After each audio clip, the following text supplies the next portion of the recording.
Mateus capítulo 21, a partir do verso 33, acompanhe comigo a leitura do texto. Atentai noutra parábola. Havia um homem, dono de casa, que plantou uma vinha, cercou-a de uma sebe, construiu nela um lagar, edificou-lhe uma torre e arrendou-a a uns lavradores. Depois se ausentou do país.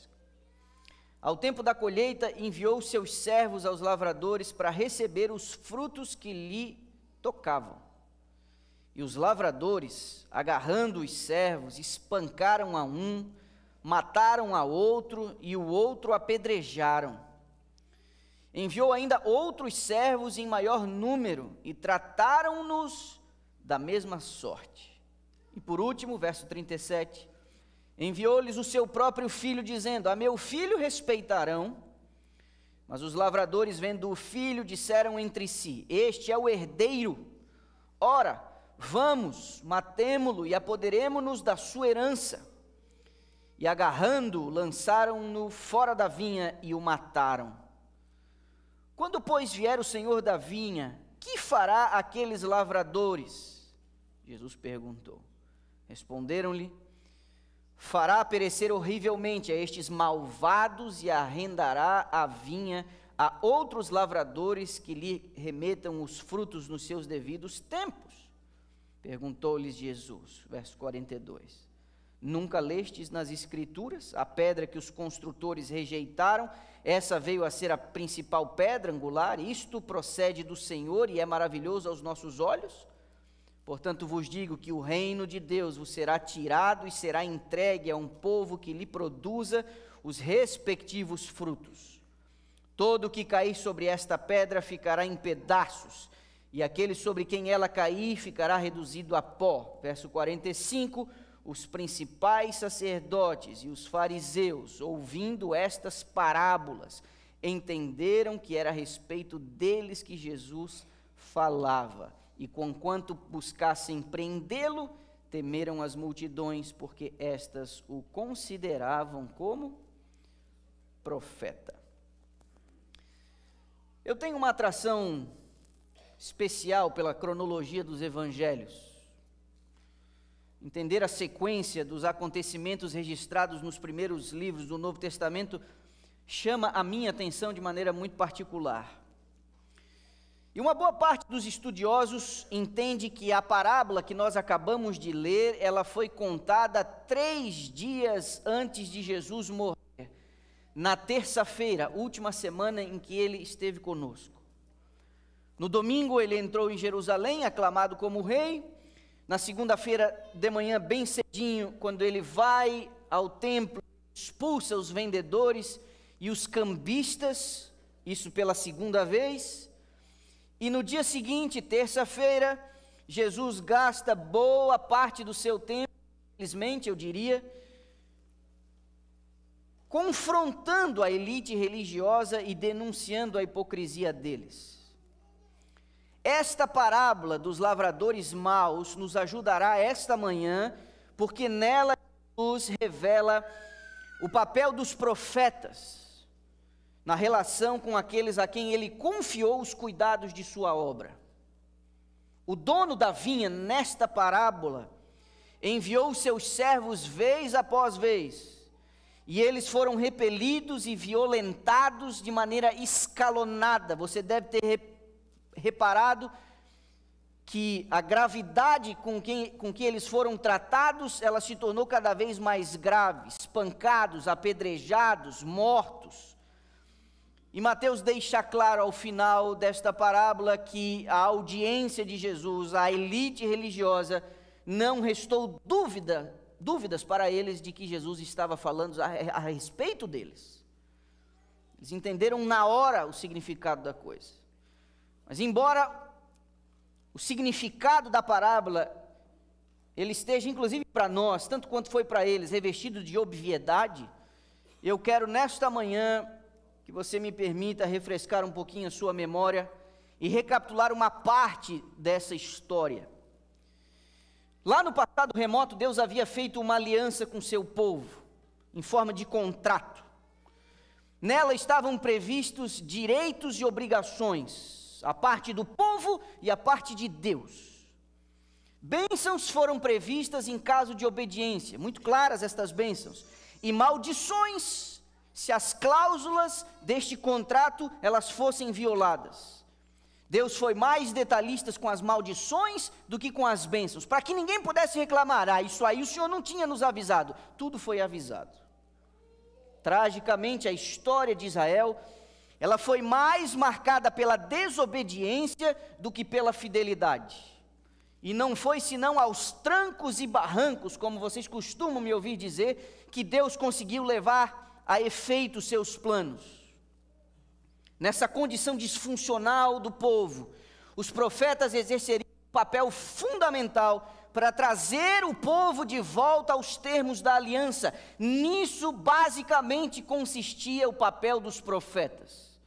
Então, se você não esteve aqui no sábado passado, nós estamos numa série de 3 sermões, e hoje nós vamos no centro, no coração desta série, enfeitando o túmulo dos profetas. Qual a relação da igreja com eles? Qual o seu papel? Qual a sua relevância? Na semana passada nós vimos o alerta de Jesus em relação a falsos profetas, e entendemos por uma lógica simples de que a possibilidade de falsos profetas implicava a existência de profetas verdadeiros. Vimos os testes aos quais são submetidos os profetas, e os testes são prescritos na própria Escritura, as funções deste profeta, e como na harmonia da composição bíblica, o exercício profético não entrava em contradição, porque no fundo o autor das mensagens proféticas era o mesmo, então não poderia haver contradição. Os profetas jamais desmentiam o ministério de um colega, sendo eles contemporâneos ou de um passado distante. E a função de um profeta era trazer o povo de volta aos termos do contrato, logicamente sempre com uma pitada a mensagem se contextualizar ao momento para o qual o profeta foi enviado, o contexto onde ele foi chamado a dar esta advertência. Na maioria das vezes, os profetas, ao exercerem essa sua função, eles não foram bem-sucedidos. Eu, em algum momento, fazendo uma reflexão sobre a eficiência do meu ministério, quão relevante, de fato, é o que eu faço, qual a diferença que faz, de fato, na vida das pessoas e na sua caminhada, qual a minha contribuição. São 20 anos nisso, volta e meia você precisa parar para fazer um balanço. Não foram raros os momentos em que eu só pude encontrar descanso e consolo em algumas das experiências destes homens do passado. Tem uma delas que me toca em particular. Quando Deus chama Isaías é um rapaz ainda na adolescência. Ele está ali por volta dos seus 18 anos, ele vai à igreja. A condição espiritual de Israel era tão horrorosa, que o jovem Isaías, não tendo nem 20 anos de idade, ele vai ao templo para orar. E quando ele vai orar, ele diz: Senhor, a nossa situação está horrível. E Deus fala para ele: está horrível mesmo, Isaías. E ele é tomado em visão. E ele diz: está ruim mesmo, Isaías. Eu consigo concordar com você, da planta dos pés ao fio de cabelo na cabeça, só há doença, chagas, não há nada são. É difícil para mim, o que eles trazem aqui para mim, inclusive na igreja, me aborrece. Você tem razão, Isaías, está ruim mesmo. Então, Isaías, é o seguinte, eu quero enviar você. Eu quero que você vá lá para fazer um trabalho para mim. Mas Isaías, não vai funcionar. Você acredita que Deus, quando chamou Isaías, disse isso para ele? Não vai funcionar. E na maioria das vezes não funcionou. Os profetas falaram, e o que aconteceu com eles foi o que Jesus descreveu nas parábolas, nesta parábola em particular. Pedrejaram, mataram, rejeitaram, mas Deus fez o que tinha que fazer. Eu queria que você observasse comigo a síntese de 3 escritores bíblicos sobre a postura do povo, sobre as tentativas de Deus e sobre o papel dos profetas. O primeiro texto está em Neemias capítulo 9, eu quero que você abra sua Bíblia lá. Neemias no capítulo 9. Este é um capítulo inteiro dedicado à confissão de pecados e à expressão de arrependimento. Mas eu quero destacar com você alguns versos. Nós não vamos ler o capítulo inteiro, ainda que de alguma maneira ele pudesse nos servir, de ponta a ponta. Neemias capítulo 9, observe o verso 24. Entraram os filhos e tomaram posse da terra. Abateste perante eles os moradores da terra, os cananeus, e lhes entregaste nas mãos, como também os reis e os povos da terra, para fazerem deles segundo a sua vontade. Ainda assim, verso 26, foram desobedientes e se revoltaram contra ti. Viraram as costas à tua lei e mataram os teus profetas que protestavam contra eles, para os fazerem voltar a ti, e cometeram grandes blasfêmias. Verso 32, agora, pois, ó Deus nosso, ó Deus grande, poderoso e temível, que guardas a aliança e a misericórdia, não menosprezes toda a aflição que nos sobreveio a nós, aos nossos reis, aos nossos príncipes, aos nossos sacerdotes, aos nossos profetas, aos nossos pais e a todo o teu povo, desde os dias dos reis da Assíria até o dia de hoje, porque tu és justo em tudo quanto tem vindo sobre nós. Pois tu fielmente procedeste e nós perversamente. Os nossos reis, os nossos príncipes, os nossos sacerdotes e os nossos pais, eles não guardaram a tua lei, nem deram ouvidos aos teus mandamentos e aos teus testemunhos que testificaste contra eles. Neemias esteve envolvido com a restauração de Jerusalém, e essa oração ele faz após o cativeiro babilônico. Você percebeu como ele recapitulou a história? Você viu que certo e errado, tudo tinha como base as cláusulas do contrato, os termos da aliança. Ele fala entre obediência e desobediência, mas ele fala que isso tem que ver com a aliança que foi quebrada. Repare nas palavras de outros dos seus dois colegas. Daniel capítulo 9, é um outro profeta, um outro mensageiro, este também ligado ao cativeiro babilônico, e ele faz uma oração, quem sabe uma das mais belas, estudamos parte dela esta semana na lição, a famosa oração de Daniel no capítulo 9. Eu destaco os versos 5 e 6, que na minha versão diz assim: temos pecado e cometido iniquidades, procedemos perversamente e fomos rebeldes, apartando-nos dos teus mandamentos e dos teus juízos, e não demos ouvidos aos teus servos, os profetas, que em teu nome falaram aos nossos reis, nossos príncipes e nossos pais, como também todo o povo da terra. Isso está no coração da oração de Daniel, que visava, entre aspas, lembrar Deus de que era hora de voltar para casa, voltar para Jerusalém. Pois bem, Daniel reconhece também, semelhante a Neemias, que os profetas foram ignorados para a vergonha de todo Israel. E para fechar esse tríplice testemunho, ninguém melhor do que Jeremias. Eu falei que eram 3 as recapitulações. Jeremias capítulo 7, versos 25 e 26, repare só nas palavras deste servo de Deus.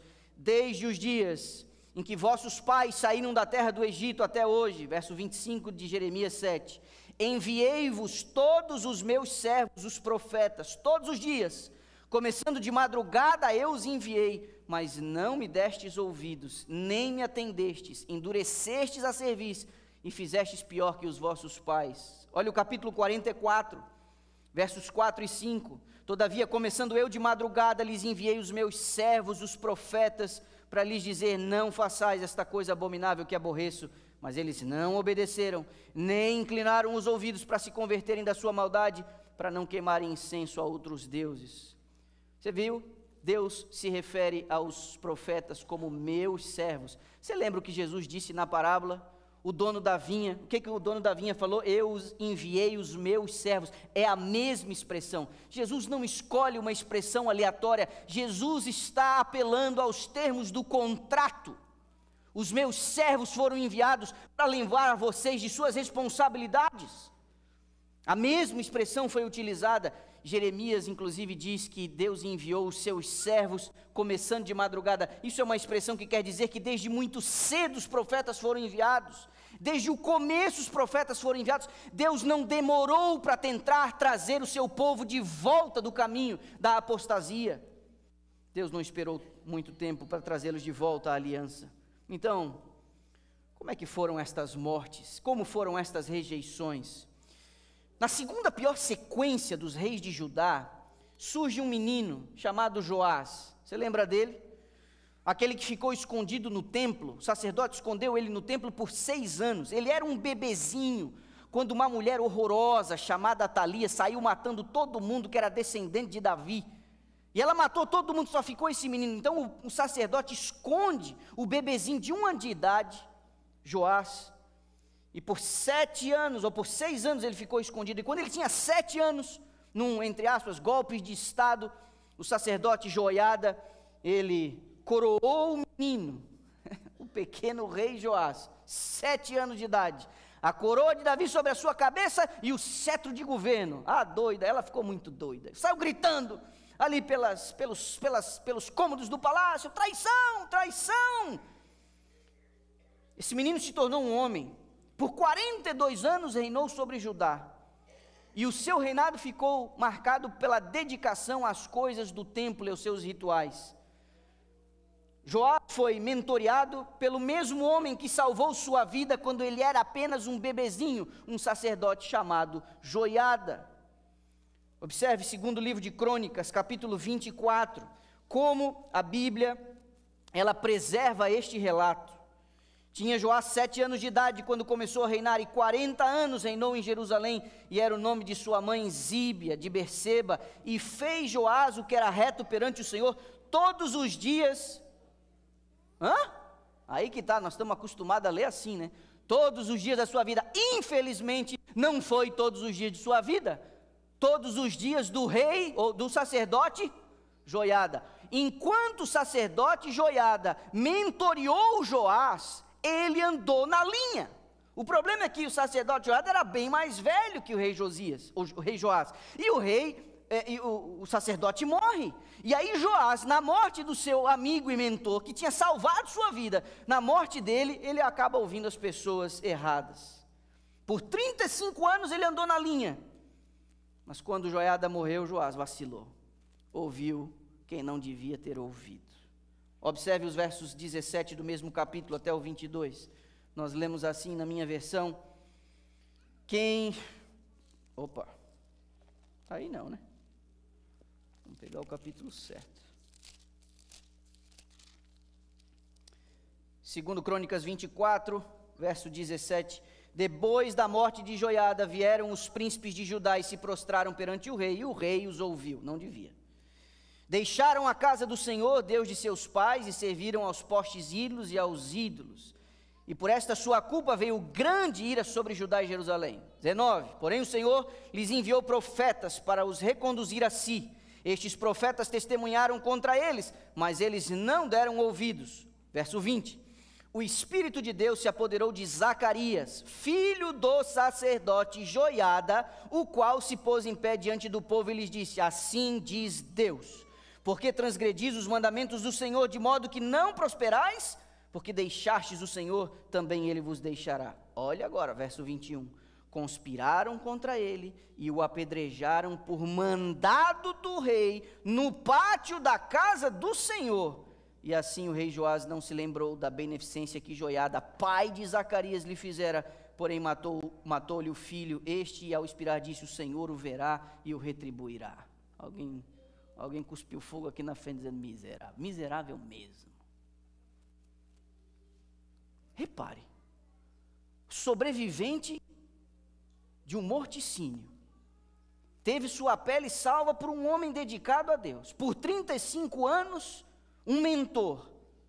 O cara morre, ele se desvia do caminho da justiça, ouve quem não deve, se entrega à idolatria, desencaminha o povo atrás dos ídolos. Isso por 35 anos ele fez direito. Por 5 anos, os últimos 5, só fez besteira. Que Deus fez? Deus fez o que Deus sempre fez. Deus fez o que Deus sempre faz. Deus envia os profetas, e um profeta em especial. Você viu que está no plural. Eu não sei quais foram os outros profetas, mas a Bíblia diz quem foi. Foi o filho do seu melhor amigo. Foi o filho do sacerdote Joiada, que tinha acabado de falecer. É o Zacarias, não é o Zacarias que depois aparece e tem o livro, é um outro Zacarias, nome comum. E olha o que o rei Joás faz. O rei Joás mata o profeta Zacarias. E esse caso é grave. Sabe por quê? Porque Zacarias foi morto no templo. O assassinato se deu nas dependências do templo. O mesmo templo que por mais de 30 anos Joás se dedicou em purificar e restabelecer os rituais. Ora, começou tão bem, meus irmãos, olha aqui para mim. Cada exemplo desse que eu estou dando é um sermão. Eu vou abrir um parênteses aqui. Não adianta você andar na linha a vida inteira e lá no final você se errar a curva. O apóstolo Paulo diz: eu me cuido para que, tendo pregado a outros, eu não venha me desqualificar. Nós não acreditamos que salvo, uma vez salvo, salvo para sempre. Nós não acreditamos nisso aqui. Nós acreditamos que uma pessoa pode estar salva hoje e perder sua condição. E acreditamos que alguém perdido hoje, amanhã pode ser recuperado. É nisso que cremos. Porque a Bíblia está cheia de exemplos assim. E este exemplo é um alerta. Não adianta você começar a andar na linha a vida inteira e lá no final você virar a tigela. Este caso aqui é citado por Jesus nos evangelhos. Vocês mataram, inclusive, o profeta Zacarias no templo. Já já vamos ver isso.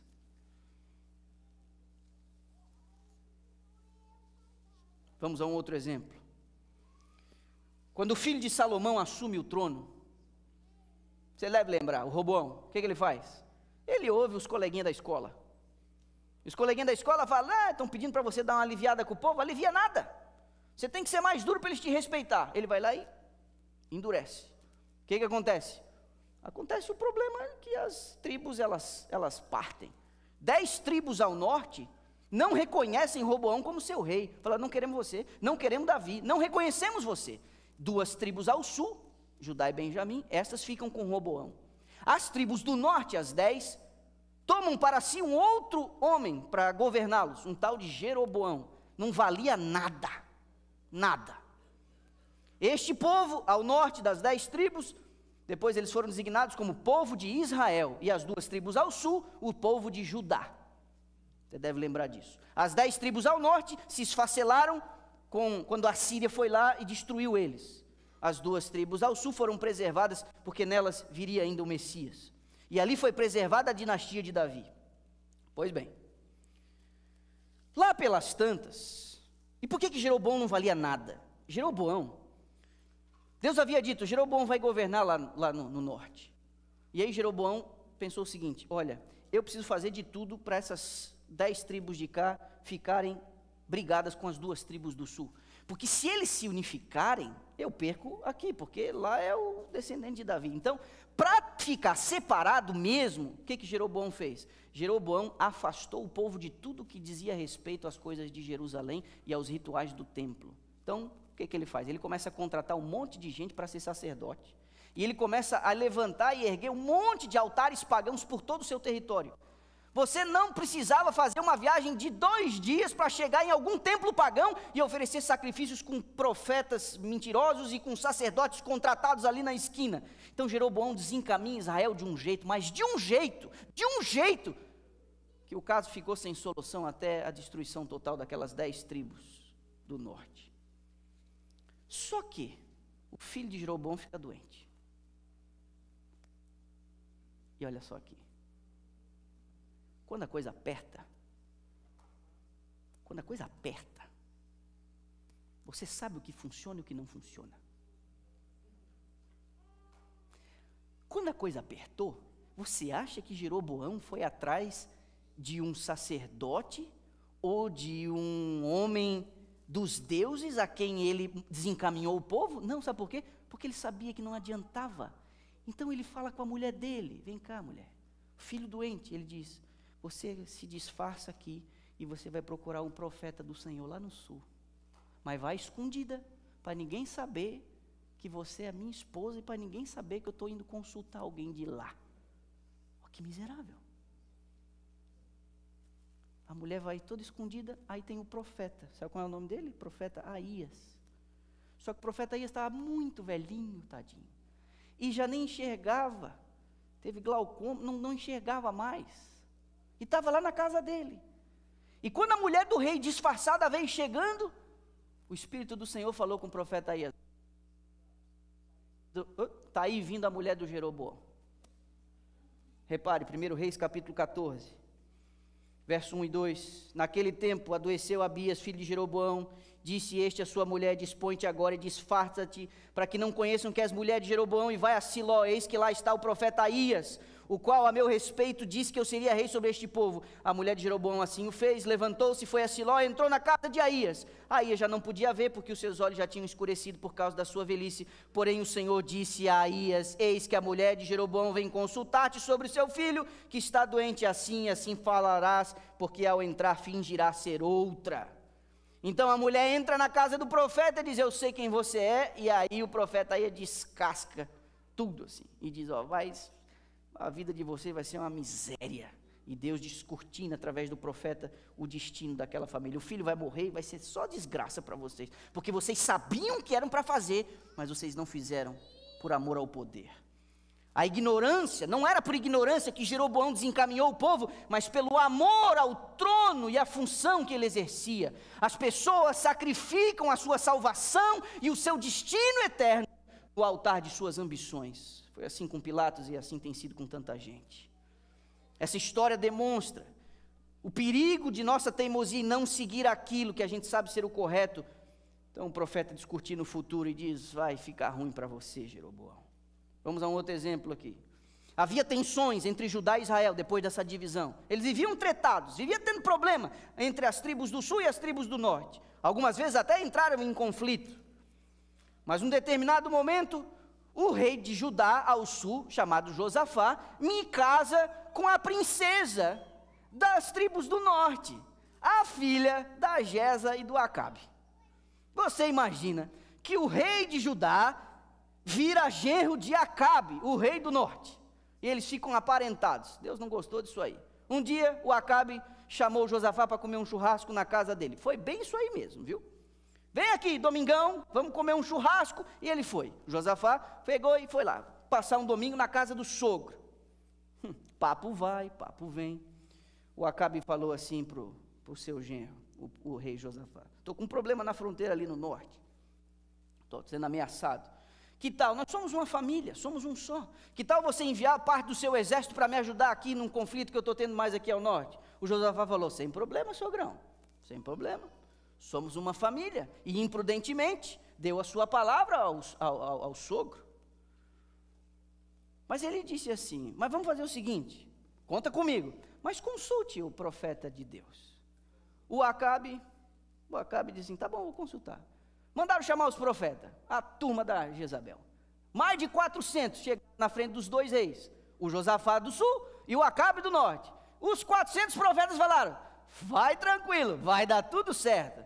Aí ficou um constrangimento. Josafá chamou o Acabe num canto e falou: vem cá, escuta, será que não tinha um profeta, não de Baal aí, nem de Astarote, mas um profeta do Senhor mesmo? Não tinha um desses, só um para nós dar uma consultada, só para, né, tirar a prova real e tal.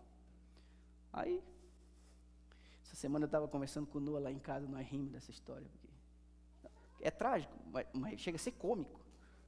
Você quer ver o que o Acabe respondeu? 2 Crônicas 18, verso 7. Respondeu o rei de Israel ao Josafá: tem um ainda, por quem podemos consultar o Senhor, porém eu não gosto dele. A minha versão diz assim: eu o aborreço, porque nunca profetiza de mim o que é bom, só o que é mal. Não dá vontade de rir? Lógico, eu estou narrando para você aqui quase em tom jocoso ocorrido, mas acaba refletindo um comportamento muito comum. A gente quer ouvir aquilo que nos agrada. A gente prefere que as pessoas mintam para nós, mas que não nos ofendam. não nos desagradem, minta para mim, mas por favor não me decepcione. Nós muitas vezes, quando arrumamos uns amigos e consultamos os nossos amigos, nós não queremos de verdade saber o que as pessoas estão pensando sobre o que a gente leva para elas. A gente quer descobrir alguém que emita a nossa opinião. Nós queremos a nossa opinião saindo da boca dos outros. Você não quer ser contrariado. E quando alguém fala para você uma coisa que você não quer ouvir, vira seu inimigo. Ora, não é raro, não é raro. Um assunto às vezes ser tratado pela igreja e quando há um posicionamento, quem votou contra você não é seu amigo. E às vezes o trauma, o drama, a mágoa se arrasta para sempre. Olha o Acabe, olha que papelão. Isso, olha, eu vou dizer um negócio para você, isso é patético. Dentro das relações humanas, você querer que alguém só diga o que você quer ouvir, isso é imaturo, isso é infantil. Olha o Acabe, não, tem um, porque o Josafá diz, vamos consultar um, não, tem um ali, mas só para ele, se eu falar mal, quer dizer, mudar o comportamento ele não quer, ele só quer que confirme ele no seu caminho de impiedade. É difícil às vezes, gente, é difícil a gente tem que dar 1000 voltas para tentar dizer, tentando não correr o risco de ela se ofender. Você sabe que os profetas não davam muitas voltas, e por isso os profetas foram tão odiados.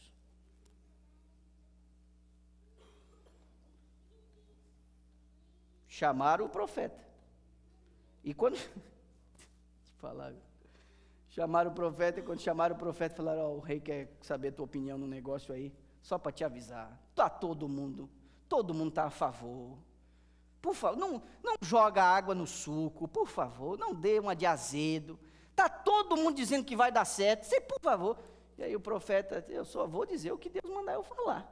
Mas o profeta chega lá e eu acho que até em tom de brincadeira. E aí, como é que foi? Não, pode ir que vai dar certo. Aí o rei olha para ele meio desconfiado assim. Tu está mentindo, né?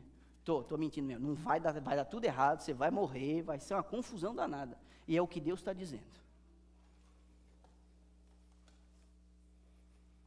Gente, muitas vezes não é por falta de convicção que a gente anda no caminho do erro. É pura falta de vontade. Você sabe certo, você só não quer fazer. Você sabe para onde você tem que ir, você só não quer fazer. Dentro dos teus cálculos, dentro da tua avaliação, quando você bota na balança, é isso aqui que eu tenho que fazer, mas eu não quero. E você sabe que no dia do juízo não vai precisar de muita coisa para condenar as pessoas, é simplesmente Deus trazer à tona a voz da consciência que por tantas vezes Ele se utilizou para ajudar as pessoas a entenderem que elas estavam no caminho do erro. Eu vou lhe dar mais um caso que comprova a minha tese, não é por falta de convicção, é por mera falta de vontade. Vamos ao Novo Testamento agora, Marcos capítulo 6, o verso 20, olha que diz, porque Herodes temia João, caso conhecido esse, sabendo que era homem justo e santo, olha o que a Bíblia está dizendo, Herodes sabia que João era homem justo e santo, temia João Batista, e o tinha em segurança, e quando o ouvia ficava perplexo, escutando-o de boa mente. Herodes temia João, é o que a Bíblia está dizendo. As setas do Espírito penetraram naquele rebelde coração, mas ele não permitiu que a mensagem do profeta o transformasse. As verdades, quando elas são entendidas e elas não são vividas, ao invés de transformar uma pessoa, a verdade deforma. Vocês já me ouviram falar disso. Você sabe o que é certo, você sabe que é verdade, você sabe que esse é o caminho, isso pegou você, não é falta de convicção, você sabe, mas você não quer, e essa verdade, quando entendida e não vivida, ela acaba deformando a pessoa fica cada vez pior. Isso aconteceu com Faraó, isso aconteceu com Saul, isso aconteceu com esse tal de Herodes, e isso aconteceria logo depois com Judas. Você sabe que está em erro, mas você não quer. Os profetas são uma ferramenta de Deus para esgotar os apelos de sua misericórdia. Eles sabiam que eram profetas falsos, mas falavam que eles queriam ouvir. Esse aqui eu não quero porque me desagrada, me tira da minha zona de conforto, acaba com os meus desejos, com as minhas vontades, com a minha rotina. Não quero, não vou ler, não vou ouvir, não vou consultar, não vou pesquisar, porque senão vou me comprometer. Sua consciência já diz. O trabalho indigesto de um profeta era tentar evitar a condenação de Deus. Por isso o tom de um profeta é um tom não muito. Os profetas não eram filhos de Anakim que tinham 6 dedos em cada mão. O profeta não é cheio de dedo. O profeta não vai cheio de dedo. Falta um minuto. O profeta não é cheio de dedo. O profeta fala o que tem que falar. E por isso os profetas eram vistos com tanta suspeita. Porque a voz profética era o último apelo de Deus para trazer seu povo de volta. 12:30. Deus não vai vingar o sangue dos profetas. Por causa do tempo eu vou assim, ó. Sabe que Jezabel matou um bocado de profeta de Deus, né? E Deus falou, não vou deixar isso aí barato não. Deus separou uma pessoa para vingar o sangue dos profetas, e o final dela foi horroroso. Os cães comeram as suas entranhas. Os cães. E no livro do Apocalipse, no 5º selo, você vê uma descrição do sangue, o sangue dos mártires, o sangue daqueles que morreram por causa do seu fiel testemunho. Este sangue clama a Deus. Isso é uma linguagem figurada que o profeta utiliza, que o anjo dá ao profeta para dizer, até quando o Senhor não vai julgar o nosso caso? E Deus vira e diz o seguinte, é que ainda não acabou, ainda outras pessoas, o número das pessoas que vão dedicar a sua vida, vão dar a sua vida, vão sacrificar a sua vida pela verdade, este número ainda não está completo, então eu vou esperar para julgar todos os casos juntos. Deus vai julgar o sangue dos profetas. Então, para a gente poder ir para o final, nós começamos essa mensagem usando a relação de Jesus naquela parábola. E Jesus tem uma relação com a voz profética muito particular. A gente vai concluir a mensagem de hoje analisando como que Jesus viu isso e como ele alertou o povo quando ele esteve na terra sobre isso. Você lembra daquela parábola do rico e do Lázaro? Eu não vou analisar ela hoje. Mas você lembra do rico e do Lázaro? O cara morre. Um pobre morre e vai para o céu. O outro morre e vai para o inferno. Jesus está usando uma parábola. Está fazendo uma parábola. O cara que morre e vai para o céu, ele vai para o seio de Abraão. O cara que morre e vai para o inferno, ele vai lá no meio das chamas. E na parábola, o cara que vai para o inferno, ele fica gritando para Abraão lá em cima, por favor. Era um cara rico que foi para o inferno, e o outro que era um pobre coitado, vai para o céu e está lá, né, desfrutando das bênçãos. E aí, ele grita lá de baixo, como se houvesse comunicação. Ei, eu estou aqui, estou ruim. Avisa a minha família, diz para eles se ajeitar, senão eles vão acabar que nem eu aqui e tal. Aí o Abraão vira para eles e diz assim, Lucas capítulo 16, verso 31, se não ouvem a Moisés e aos profetas, tampouco se deixarão persuadir, ainda que alguém ressuscite dos mortos. Aqui você tem uma ironia na parábola, porque Jesus usa o nome, que era um nome comum, mas era um nome de um amigo dele também, um tal de Lázaro. O cara que vai para o céu é um tal de Lázaro. E Jesus ressuscita Lázaro, depois de 4 dias. E depois de Jesus ter ressuscitado Lázaro, a elite religiosa planeja matar Lázaro. Que Jesus já tinha realizado, Lázaro era a maior prova do milagre que Jesus já tinha realizado. Então, você vê a loucura, porque quando você rejeita a voz profética, não há limites para a sua rebeldia, para a sua teimosia. Quando você rejeita o último apelo para Deus trazer de volta para o caminho, pode acontecer um milagre diante dos seus olhos, não será suficiente para colocar você no trilho de novo. 3 meses antes da morte de Jesus, ele tira Lázaro, 4 dias já no túmulo, e traz ele de volta à vida, não adiantou. O Evangelho de João diz que eles estavam planejando matar Jesus, mas matar Lázaro também. Porque não há limites. Quando você rejeita a voz profética, não há limites para a desobediência, não há limites para a rebeldia, não há limites para você rejeitar os apelos de Deus e as provas que Deus te dá de que Ele está no comando, não há limite. Esta série se propõe a levar eu e você a pensarmos na importância deste dom que Deus deu à igreja para prepará-la até o final para o encontro com o seu Senhor. Não adianta, não adianta. Sem a disposição da obediência, o sentimento que predomina com os profetas é o constrangimento. Os profetas, para quem não está disposto a obedecer, os profetas soam exigentes demais. As suas abordagens são estranhas, as suas analogias são excêntricas muitas vezes, e a mensagem é muito radical. Então, Jesus, no Evangelho de Lucas capítulo 11, ele diz: ai de vós, e daqui eu tirei o título da série, porque edificais os túmulos dos profetas que vossos pais assassinaram. Assim, pois, testemunhas e aprovais com cumplicidade as obras dos vossos pais, porque eles mataram os profetas, e vós lhe edificais os túmulos, para que desta geração peçam contas do sangue dos profetas derramado desde a fundação do mundo. É muito mais fácil você honrar um profeta morto do que você seguir os seus conselhos. Os que rejeitam a voz profética tornam-se cúmplices dos crimes cometidos contra os profetas desde a fundação do mundo, é o que Jesus está dizendo aqui. A lógica se impõe: os profetas são meros mensageiros. E olhe para mim, não adianta você bater no carteiro. Não adianta você bater no carteiro que te trouxe a mensagem, porque o remetente é Deus.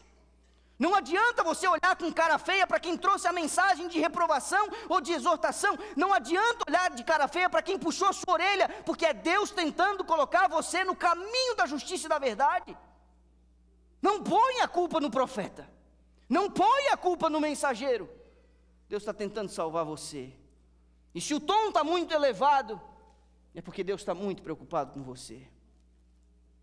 O Deus que enviou os profetas continua sendo o mesmo, e a mensagem que Ele manda também continua sendo a mesma. O meu povo está quebrando o contrato que fizeram comigo, e eu preciso lembrá-los disso. É isso que Deus está tentando falar através do profeta. A função essencial de um profeta não era trazer nova luz, mas chamar o povo aos termos da aliança. A mensagem profética é caracterizada pela exortação, um apelo de retorno às Escrituras. O profeta é um eco das promessas e advertências dadas antes dele mesmo, lá atrás, quando Deus resolveu fazer um concerto com a humanidade. Repare na piedade divina, e com isso a gente encerra. No seu terno amor, em como a sua misericórdia encontrou expressão nessas palavras tão melancólicas. Mateus capítulo 23, o último texto dessa manhã. Você conhece esse texto. Nós começamos a mensagem dessa manhã com uma parábola contada na semana da morte de Jesus. E eu encerro a mensagem de hoje também num apelo que ele fez nessa mesma semana. É Jesus. Jesus expressando a sua misericórdia. Mateus 23, versos 37 a 39. Jerusalém, Jerusalém, que matas os profetas e apedrejas os que te foram enviados. Quantas vezes quis eu reunir os teus filhos, como a galinha junta os seus pintinhos debaixo das asas, e vós não o quisestes. Eis que a vossa casa vos ficará deserta. Declaro-vos, pois, que desde agora já não me vereis, até que venhais a dizer: bendito o que vem em nome do Senhor. Olhando através dos séculos futuros, Jesus viu o povo do concerto espalhado em todos os países, semelhantes aos destroços de um naufrágio em praia deserta. Nos castigos prestes a cair sobre os seus filhos, ele não via senão o primeiro gole daquela taça de ira que no juízo final deveriam esgotar até as fezes.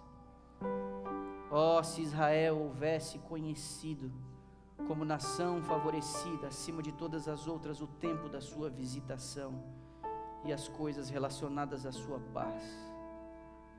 Jesus, enquanto pôde, conteve o anjo da justiça, enquanto convidava o seu povo ao arrependimento, mas em vão. Não foi meramente os seus servos, os profetas, que eles rejeitaram e repeliram, mas o Santo de Israel, o seu Redentor. Na parábola que nós começamos nesta manhã, depois de ter enviado os seus servos, vez após vez, o que o dono da vinha fez? O dono da vinha enviou seu próprio filho, mas eles mataram o filho. No final daquela semana, eles matariam o filho. Jerusalém seria destruída e somente ela seria responsável por sua calamidade. Ouça o que vou lhe dizer. Jesus nunca foi rejeitado sem antes os seus servos, os profetas, terem sido desprezados e os seus apelos ignorados. Vocês ouviram o que eu disse? Jesus Cristo nunca foi rejeitado sem antes os seus profetas terem sido rejeitados e ignorados.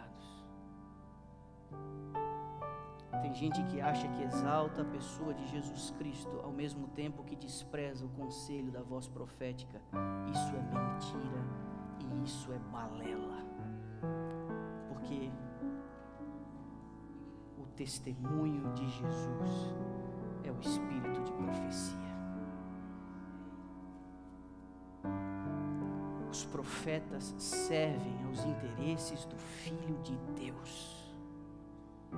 E não há como você conciliar amar a Jesus e rejeitar os seus servos, os profetas. Isso é uma falácia. Quem ama Jesus reconhece na voz dos profetas a voz da misericórdia, o apelo para trazer de volta aos termos da aliança.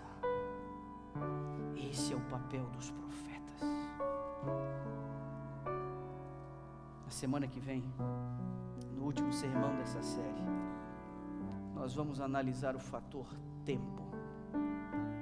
Em toda a Escritura há um padrão. Sempre antes de uma intervenção drástica da parte de Deus e de profecias de tempo, Deus fez uso dos seus servos, os profetas. Feche seus olhos, vamos orar a Deus.